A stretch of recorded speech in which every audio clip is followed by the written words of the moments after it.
тартууланган кызматкерлери, сиздер тартуулаган билим ар бир жаш муунга тирек болуп, өлкө келечеги үчүн пайдасы тиген татыктуу жаштарды тарбиялап чыгарышыңыздарга ишенем. Ош шаары билим очогуна айланып, өлкөбүздө алдыңкы катарда болушуна тилектешмин. Жыл сайын жылдын мыкты мугалими жана тарбиясыз сынактарынын жеңүүчүлөрү жана ийгилик жараткан окуучулар Ош шаар мэриясынын баалуу белектери менен сыйланып, материалдык колдоолорду алып жатышат. Ош шаарында окуучулардын саны көп болгон мектеп жана бала бакчаларга кошумча имараттар курулууда. 2023 жылы 2 мектеп, 4 бала бакча пайдаланууга берилсе, 2024 жылы 4 мектеп, 2 бала бакча берүү алдында турат. Буюрса шаар күнүнө карата колдонууга берүүнү пландаштырып жатабыз.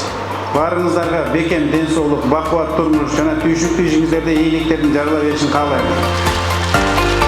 Билим байрамы менен куттуктап кетүүгө уруксат этиңиз.